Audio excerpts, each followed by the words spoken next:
যে বর্তমানে আমাদের সমাজে বিয়ে করি, বিয়ের অনুষ্ঠান করি সুন্নত পালনের জন্য, আর বিয়ের অনুষ্ঠানটা যখন হয় তখন পুরা হিন্দু খ্রিস্টানদের নিয়মে হয়। আমাদের সমাজে কিন্তু আজকে দিনদার সন্তান কম হয়। তার কারণটা কি? Rose TV 24. Enjoy by listening to the Holy Quran. বিয়ের অনুষ্ঠান করতে গিয়ে সর্বপ্রথম যে জিনিসটাকে, একটা ফরজকে আমরা জবাই করি, একটা ফরজকে আমরা ছেড়ে দেই, একটা ফরজকে আমরা লাঞ্ছিত করি, অপমানিত করি, সেটা হলো পর্দার নীতি। কে বলেন ঠিক না? বিয়ের অনুষ্ঠানে আমাদের খাওয়া দাওয়া, ছেলে মেয়ে সব একসাথে হয়, পর্দার বোধহয় কোনো ব্যাঘাত হয় না, নাকি? পর্দার ব্যাঘাত হয় না, হ্যাঁ? তো আল্লাহর রহমত আসবে কোত্থেকে? আপনি একটা সুন্নত পালন করতে গিয়ে ফরজটাই আপনি শেষ করে দিচ্ছেন, তো আল্লাহর রহমত পাবেন কোত্থেকে? বিয়ে তো আপনার পরিবারের নীতি না, বিয়েটা আল্লাহ এবং রাসূলের নীতি। আপনাকে সেখানে যেতে হবে, এটাকে মানতে হবে। আপনি পর্দার খেলাপ করতে পারবেন না। কিন্তু আজকাল যদি আমরা বলি যে, আমরা হুজুররা যদি বলি, অথবা কেউ যদি বলে হ্যাঁ মিয়া পর্দা, এত কথা কইও না, এসব ছাড়া বিয়ে চলেই না, ঠিক না? এমনি ছাড়া বিয়ে চলবেই না, এত পণ্ডিতি করো না। কি বলেন? ধরেন আপনার পরিবারের আপনার কোনো সন্তান আপনাকে বলল বাবা, অথবা চাচাকে গিয়ে বলল চাচা একটা কাজ করেন, প্যান্ডেলটা যে করবেন প্যান্ডেলটা দুইটা অংশ করেন, এক সাইডে মহিলা বসবে, এক সাইডে ছেলে বসবে।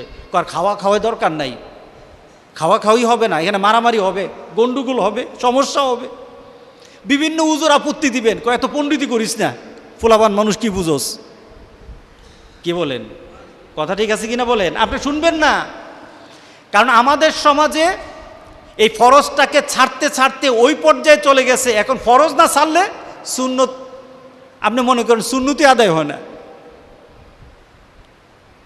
আজকে ওই পর্যায়ে চলে যাওয়ার কারণে আমাদের সমাজে কিন্তু আজকে দিনদার সন্তান কম হয়, দিনদার সন্তান জন্ম নিচ্ছে না। আমাদের সমাজে আপনি প্রত্যেকটি বাড়িতে গিয়ে দেখেন, প্রত্যেকটি বাড়ির সন্তানগুলি আহারে বাবা মার কলিজা, বাপ মার কলিজাকে তারা জর্জরিত করে ফেলেছে। তার কারণটা কি? কারণটা হলো আপনি প্রথম দিক থেকেই তো আল্লাহ রাসূলের নিয়ম না মেনেই আপনার সন্তানকে পৃথিবীতে আসার ব্যবস্থা করে দিয়েছেন। আজকে আমরা ফিরে যাই, চলুন আমরা ফিরে যাই, চলুন মুহাম্মদ সাল্লাল্লাহু আলাইহি সাল্লাম যে নীতি দিয়ে গেছেন ওই নীতির দিকে ফিরে যাই। আমরা রাসূল পাক সাল্লাল্লাহু আলাইহি সাল্লামের হাতে হাত মিলিয়ে চলি। হযরত আব্দুল কাদের জিলানী রাহমাতুল্লাহ আলাইহি উনি সুন্দর একটা কথা বলেছে। ওনার নামে কত মিথ্যা কথা সমাজের আলোচকরা ওয়াজরা করে, ওনার নামে মিথ্যা কথা বলে। উনি একজন আল্লাহর ওলি ছিলেন, আলেম ছিলেন, একজন মুত্তাকি ছিলেন, উনি আমাদের অনুকরণীয় ছিলেন। উনি একবার কথাতে আলোচনা করতে গিয়ে বললেন, তয়ের ইলা জানা হাইকা, চলো আমরা উড়ে চলি, আমরা উড়ে যাব। ইলা জানা হাইকা, দুটো ডানা দিয়ে। পাখি উড়ে কি দিয়ে? উড়ার জন্য কি লাগবে বলেন তো? দুইটা ডানা লাগবে না? প্লেনের কয়টা ডানা আছে? দুইটা ডানা। এক ডানা দিয়ে প্লেন উঠতে পারবে না। দেখুন কি যুক্তিক কথা, কি সুন্দর কথা। চলো আমরা উড়ে যাই। ইলা জানা হাইকা, তাই ইলা জানা হাইকা বিকিতাবি ওয়া সুন্নাহ। আমরা দুটো ডানা দিয়ে, আর সেই ডানার নাম হলো কোরআন এবং সুন্নাহ। আমাদের যখন আমি এইভাবে চলবো, ইয়াদুকা ফি ইয়াদিল মুস্তাফা, তখন আমার হাতটা থাকবে আমার রাসূলের হাতের সাথে থাকবে। সুবহানাল্লাহ। আমার হাতটা আমার রাসূলের হাতের সাথে মিলানো থাকবে। যেই হাতটা দুনিয়া থেকে রাসূলের সুন্নতের সাথে হাতটা মিলায় এনে, আল্লাহর কসম ওই হাতটা ধরে ধরে রাসূল পাক সাল্লাল্লাহু আলাইহি সাল্লাম তাকে জান্নাতে নিয়ে যাবেন। রাসূল তাকে হাতটা ছেড়ে দিবে না। আপনি প্রত্যেকটি ক্ষেত্রে একটা চিন্তা করবেন, আমি যেন আমার রাসূলকে আমার সামনে নিয়ে আসি। তয়ের ইলা জানা হাইকা কিতাবি ওয়াস সুন্নাহ ইয়াদুকা ফি ইয়াদিল মুস্তফা, তোমার হাতটা যেন তোমার মুস্তফার হাতের সাথে থাকে, তোমার রাসূলের হাতের সাথে।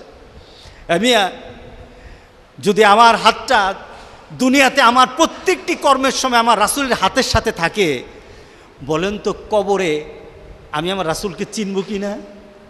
চিনব না?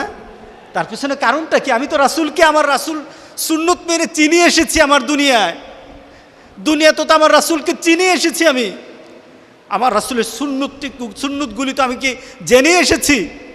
আমার মৃত্যুর পরে যখন আমার কবরে শুয়ে থাকব, তখন আমি আমার রাসূলকে চিনে নেব। যখন আমার রাসূলকে আমার সামনে লাইভ করা হবে, রাসূলকে আমার সামনে উঠানো হবে, তখন আমি আমার রাসূলকে চিনেই ফেলবো। সুবহানাল্লাহ, সুবহানাল্লাহ। আমরা রাসূলকে চিনে ফেলবো কবরে। যদি আমার রাসূলের হাতটা দুনিয়াতে থাকে, ওই হাসরের ময়দানে হাউজে কাউসারের পানি খেতে যখন দাঁড়াবো, আমি আমার রাসূলকে চিনেই ফেলবো। আমি আমার রাসূলের চেহারা দেখে চিনেই ফেলবো। আমার রাসূল আমাকে ফিরিয়ে দেবে না, কারণ যার হাত রাসূলের সুন্নতের সাথে থাকে, তার হাতটা রাসূলের সরাসরি হাতের মধ্যে থাকে। সুতরাং আমরা কাকে অনুসরণ করব বলেন? রাজি আছি? আমরা পরিবর্তন হব কি না বলেন তো দেখি? না, অনেক সময় মনে হয় হুজুর পরিবর্তন তো হব, তবে সব জিনিস কিন্তু সোজা হয়, সব জিনিস কিন্তু সোজা হয়, মরার আগে না। মরার পরে কিন্তু সব সোজা। মরার পরে বলে সুন্নত তরিকায় কাপড় পরাও। কি বলেন? কেউ কি আপনারা বলে দিবেন যে আমার বাবা বা কারো নিয়মে তুমি আমার কাফনটা পরায় দিও? তখন আপনি কি চিন্তা করেন? সুন্নত তরিকায় কাফন পরাবা, সুন্নত তরিকায় জানাজা দিবা, সুন্নত তরিকায় দাফন করবা। এই সুন্নত তরিকা আপনার মরার পরে কোনো কাজে আসবে না, যদি সুন্নত তরিকা মৃত্যুর আগে আপনার হাতে হাত না মিলানো থাকে। যদি মৃত্যুর আগে হাত মিলানো না থাকে, কাজ হবে না। সুতরাং আমরা পরিবর্তন হলে আমাদের ক্ষতি হবে না লাভ হবে? বলেন, ক্ষতি হবে না লাভ হবে? লাভ হবে। কারণটা কি? রাসূলের সাথে থাকাই তো লাভের উপর লাভ, রাসূলের সাথে থাকাই তো মর্যাদা, রাসূলের সাথে থাকাই তো শান্তি, রাসূলের সাথে থাকাই তো হলো আমার আখিরাতের জন্য পুঁজি। সুতরাং আমরা আজকে থেকে চিন্তা করব, আমাদের পরিবারের এখন থেকে প্রত্যেকটি বিয়ে হবে সুন্নত তরিকায়। রাজি আছি সবাই? ইনশাআল্লাহ। এবার বলবো, বিয়ের জন্য কিছু রুকন, যেমন নামাজের রুকন আছে, যেটার উপর দাঁড়িয়ে আছে, যেটার উপর দাঁড়িয়ে থাকে। আরেকটা আছে হুকুম, নামাজের হুকুম, নামাজের রুকন। ঠিক তদ্রুপ বিয়েরও কিছু এই ধরনের রুকন আছে, যেটার উপর দাঁড়িয়ে থাকে। ফিকহবিদদের মতে, ইমাম আবু হানিফার মতে, বিবাহের রুকন হলো দুইটা: প্রস্তাব দেওয়া, কবুল করা। এই দুইটা বিয়ের আসল। ইমাম মালিক বলেন অভিভাবক, যেটা হলো ওলি, যেটাকে ওলি বলে, পাত্রপাত্রী নির্ধারণ, হ্যাঁ, তাদেরকে নির্দিষ্ট একটা বাক্য বলা, তাদেরকে একটা বাক্য বলানো। এ তিনটা ইমাম মালিকের কাছে। ইমাম শাফি বলেন পাঁচটা।